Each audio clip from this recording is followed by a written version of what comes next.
Our most esteemed administrators and teachers, dear parents, beloved friends, ladies and gentlemen, welcome and thank you all for coming.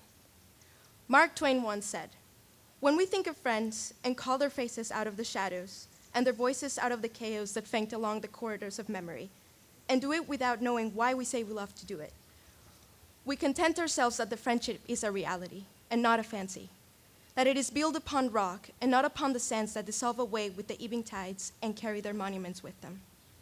I wanted to start off with this quote as it has resonated deeply with me. This quote reminds me of the memories and the people here at Hun. Every time I think of the school, I think of a constant support system that has helped me be here today. Regardless of how hard times might have gotten for me, I was lucky enough to find myself in a place where I knew I was allowed to stumble from time to time. I knew that at Hun, I will be able to learn from my mistakes, and eventually, with the help of my friends and teachers, I will be able to stand up again. I must admit, the first time that I got here to Hun, I was petrified.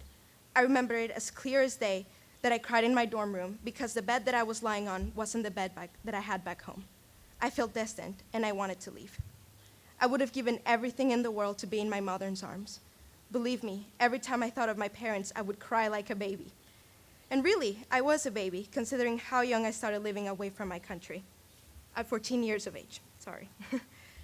Little did I know that the bed in those dorms was the right place for me. Being hours away from my family was scary to a little girl like me. Again, with the cap, I'm sorry. But for the first couple of weeks, the teachers here made me feel at home. I was, and still am, thankful for all the help and support I received. Not long ago, there was a massive storm here in New Jersey. It was so intense that the thunder alone was able to wake me up at 5:30 in the morning. I couldn't get back to sleep, and I desperately needed something to do. So I walked over to the window when all of a sudden my bare feet felt a cold puddle of water. I froze for a second and thought that maybe if I ignored the water long enough, it wouldn't be there. It didn't work. There was a massive puddle of water all over my room, and I started freaking out. I called my dorm parent with absolutely no hope of anyone waking up because it was 5:37 in the morning. Who wakes up at 5:37 in the morning to help you? Well, my dorm parent does. She answered immediately and came down with towels to help me control the flow of the water. I don't know what I would have done without her. Over the years, the fear did not take away the best part of me. I was ready to raise my hand in class and participate in any way I could.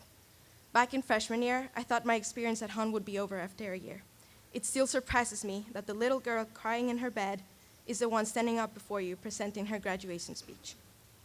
This year, I decided to join the advanced art class. I was expecting great things from this course, but I never planned to meet such an amazing, courageous, and loving group of people. From different backgrounds, countries, and groups of friends, this unique group of people taught me about trust, love, and support. On the last day of classes, some of us wrote papers directed to the class about how important we are to one another. Never in a million years did I see myself crying in the last day of classes. The class taught me more than just art, but how a group of strangers can become a family. We have a family in the dorms, a family in the classroom, and a family in the athletic fields. The tears I cried on my first day of classes were very different from the tears I cried on the last day. My parents always reminded me that not everyone is as lucky as we are. They taught me the value of gratitude. So today, I must sincerely say thank you. Thank you to my parents who, through their unconditional love and support, helped me make it this far.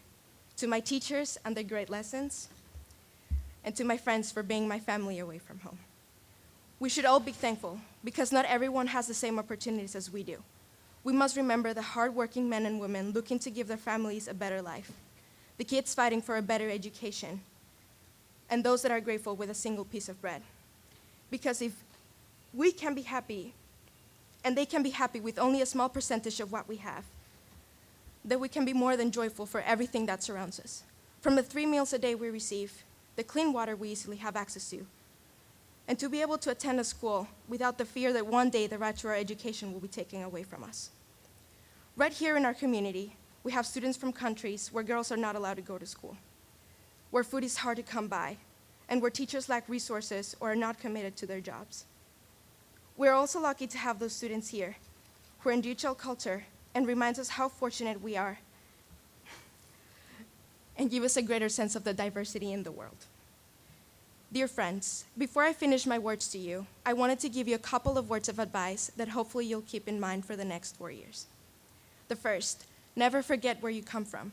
The splendor of your roots has made you the person that you are today, and whether it has been good or bad, your past experiences have taught you valuable lessons that have shaped the way that you act and think. But the person that you are now doesn't have to be who you are forever. Grow, bloom, and take change as it comes. Secondly, be thankful for all that you have been given, the people that you have encountered, and the circumstances that have made you a stronger person. And never take a single bit of it for granted. Take a walk, face the sun, and feel the warmth on your face. Take a moment once in a while to value the present moment. And finally, make the most of yourself for yourself. Work hard, and even if you fail, you know that you did your absolute best. Be proud of your accomplishments, even the small victories. Smile to someone who needs it today, even if it's yourself. Thank you and congratulations, class of 2018.